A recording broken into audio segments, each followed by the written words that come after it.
নমস্কার, আমার গল্প পাঠ আসরে আপনাকে স্বাগত জানাচ্ছি।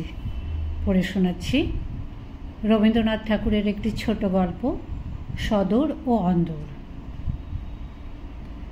বিপিন কিশোর ধনী গৃহে জন্মিয়াছিলেন। সেই জন্য ধন যে পরিমাণে ব্যয় করিতে জানিতেন, তাহার অর্ধেক পরিমাণেও উপার্জন করিতে শেখেন নাই। সুতরাং যে গৃহে জন্ম, সেই গৃহে দীর্ঘকাল বাস করা ঘটিল না।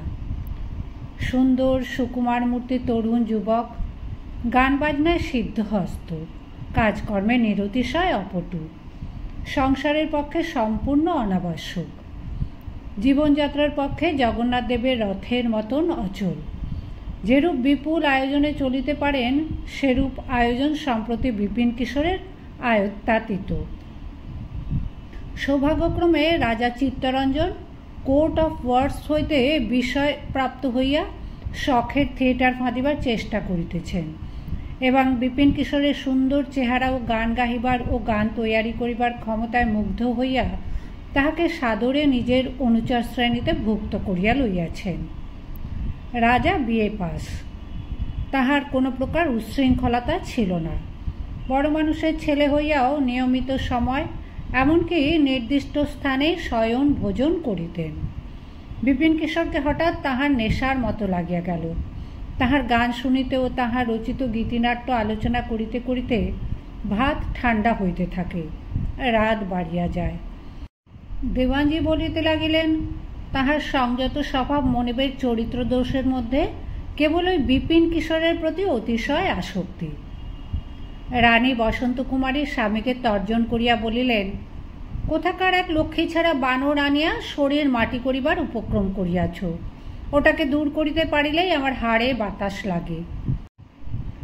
রাজা যুবতী স্ত্রীর ঈর্ষায় মনে মনে একটু খুশি হইতেন, হাসিতেন, ভাবিতেন মেয়েরা যাহাকে ভালোবাসে কেবল তাহাকেই জানে। জগতে যে আদরের পাত্র অনেক গুণী আছে, স্ত্রীলোকের শাস্ত্রে সে কথা লেখে না। যে লোক তাহার কানে বিবাহের মন্ত্র পড়িয়াছে, সকল গুণ তাহার এবং সকল আদর তাহারই জন্য। স্বামীর আধ ঘন্টা খাবার সময় অতীত হইয়া গেলে অসহ্য হয়, আর স্বামীর আশ্রিতকে দূর করিয়া দিলে তাহার এক মুষ্টি অন্ন জুটিবে না, এ সম্বন্ধে সে সম্পূর্ণ উদাসীন। স্ত্রীলোকের এই বিবেচনাহীন পক্ষপাত দূষণীয় হইতে পারে, কিন্তু চিত্তরঞ্জনের নিকট তাহা নিতান্ত অপ্রীতিকর বোধ হইল না। এই জন্য তিনি যখন তখন বেশি মাত্রায় বিপিনের গুণগান করিয়া স্ত্রীকে খেপাইতেন ও বিশেষ আমোদ বোধ করিতেন। এই রাজকীয় খেলা বেচারা বিপিনের পক্ষে সুবিধাজনক হয় নাই। অন্তঃপুরের বিমুখতায় তাহার আহারাদির ব্যবস্থায় পদে পদে কণ্টক পড়িতে লাগিল। ধনী গৃহের ভৃত্য আশ্রিত ভদ্রলোকের প্রতি স্বভাবতই প্রতিকূল। তাহারা রানীর আক্রোশে সাহস পাইয়া ভেতরে ভেতরে বিপিনকে অনেক প্রকার উপেক্ষা দেখাইত। রানী একদিন পুঁটেকে ভৎসনা করিয়া কহিলেন, তোকে যে কোনো কাজেই পাওয়া যায় না, সমস্ত দিন করিস কি? সে কহিল, রাজার আদেশে বিপিনবাবুর সেবাতেই তাহার দিন কাটিয়া যায়। রানী কহিলেন, ইস, বিপিনবাবু যে ভারী নবাব দেখিতেছি। পরদিন হইতে পুঁটে বিপিনের উচ্ছিষ্ট ফেলিয়া রাখিত, অনেক সময় তাহার অন্ন ঢাকিয়া রাখিত না। অনভ্যস্ত হস্তে বিপিন নিজের অন্নের থালি নিজে মাজিতে লাগিল এবং মাঝে মাঝে উপবাস দিল, কিন্তু ইহা লইয়া রাজার নিকট নালিশ ফরিয়াদ করা তাহার স্বভাব বিরুদ্ধ। কোনো চাকরের সহিত কলহ করিয়া সে আত্ম অবমাননা করে নাই। এইরূপে বিপিনের ভাগ্যে সদর হইতে আদর বাড়িতে লাগিল, অন্দর হইতে অবজ্ঞার সীমা রহিল না। এদিকে সুভদ্রাহরণ গীতিনাট্য রিহার্সাল শেষে প্রস্তুত। রাজবাটির অঙ্গনে তাহার অভিনয় হইল। রাজা স্বয়ং সাজিলেন কৃষ্ণ, বিপিন সাজিলেন অর্জুন। আহা, অর্জুনের যেমন কণ্ঠ তেমনই রূপ। দর্শকগণ ধন্য ধন্য করিতে লাগিল। রাত্রে রাজা আসিয়া বসন্ত কুমারীকে জিজ্ঞাসা করিলেন, কেমন অভিনয় দেখিলে? রানী কহিলেন, বিপিন তো বেশ অর্জুন সাজিয়াছিল, বড় ঘরের ছেলের মতো তাহার চেহারা বটে, এবং গলার সুরটিও তো দিব্য। রাজা বলিলেন, আর আমার চেহারা বুঝি কিছুই নয়, গলাটাও বুঝি মন্দ।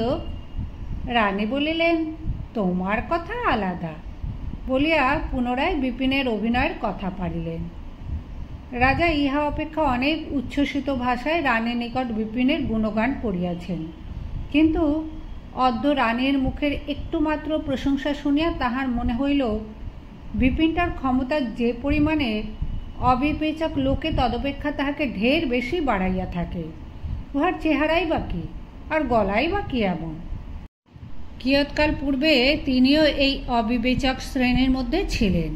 হঠাৎ কী কারণে তাহার বিবেচনা শক্তি বাড়িয়া উঠিল। পরদিন হইতে বিপিনের আহারাদির সুব্যবস্থা হইল। বসন্ত কুমারী রাজাকে কহিলেন, বিপিনকে কাছারি ঘরে আমলাদের সহিত বাসা দেওয়া অন্যায় হইয়াছে। হাজার হোক, একসময় উহার অবস্থা ভালো ছিল। রাজা কেবল সংক্ষেপে উড়াইয়া দিয়া কহিলেন, হাঁ। রানী অনুরোধ করিলেন, খোকার অন্নপ্রাশন উপলক্ষে আর একদিন থিয়েটার দেওয়া হোক। রাজা কথাটা কানেই তুলিলেন না। একদিন ভালো কাপড় কোঁচানো হয় নাই বলিয়া রাজা পুঁটে চাকরকে ভৎসনা করাতে সে কহিল, কি করিব, রানীমার আদেশে বিপিনবাবুর বাসন মাজিতেও সেবা করিতেই সময় কাটিয়া যায়। রাজা রাগিয়া উঠিয়া বলিলেন, ইস, বিপিনবাবু তো ভারী নবাব হইয়াছেন, নিজের বাসন বুঝে নিজে মাজিতে পারেন না? বিপিন পুনর্মূষিকও হইয়া পড়িল। রানী রাজাকে ধরিয়া পড়িলেন। সন্ধ্যাবেলায় তাহাদের সঙ্গীত আলোচনার সময় পাশের ঘরে থাকিয়া পর্দার আড়ালে তিনি গান শুনিবেন। বিপিনের গান তাহার ভালো লাগে। রাজা অনতিকাল পরেই পূর্ববৎ অত্যন্ত নিয়মিত সময় শয়ন ভোজন আরম্ভ করিলেন। গান বাজনা আর চলে না। রাজা মধ্যাহ্নে জমিদারি কাজ দেখিতেন।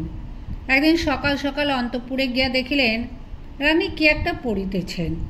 রাজা জিজ্ঞাসা করিলেন, ও কি পড়িতেছ? রানী প্রথমটা একটু অপ্রতিভ হইয়া কহিলেন, বিপিনবাবুর একটা গানের খাতা আনাইয়া দুটো একটা গানের কথা মুখস্থ করিয়া লইতেছি। হঠাৎ তোমার শখ মিটিয়া গিয়া আর তো গান শুনিবার জো নাই। বহু পূর্বে শখটাকে সমূলে বিনাশ করিবার জন্য রানী যে বহুবিধ চেষ্টা করিয়াছিলেন সে কথা কেহ তাহাকে স্মরণ করাইয়া দিল না। পরদিন বিপিনকে রাজা বিদায় করিয়া দিলেন। কাল হইতে কি করিয়া কোথায় তাহার অন্নমুষ্টি জুটিবে সে সম্বন্ধে কোনো বিবেচনা করিলেন না। দুঃখ কেবল তাহাই নহে, ইতিমধ্যে বিপিন রাজার সহিত অকৃত্রিম অনুরাগে আবদ্ধ হইয়া পড়িয়াছিলেন। বেতনের চেয়ে রাজার প্রণয়টা তাহার কাছে অনেক বেশি দামি হইয়া উঠিয়াছিল। কিন্তু কি অপরাধে যে হঠাৎ তাহার হৃদ্যতা হারাইলেন, অনেক ভাবিয়াও বিপিন তাহা ঠিক করিতে পারিলেন না, এবং দীর্ঘ নিঃশ্বাস ফেলিয়া তাহার পুরাতন তম্বুরাটিতে গেলাপ পড়াইয়া বন্ধুহীন বৃহৎ সংসারে বাহির হইয়া পড়িলেন। যাইবার সময় রাজভৃত্য পুঁটেকে তাহার শেষ সম্বল 2টি টাকা পুরস্কার দিয়ে গেলেন।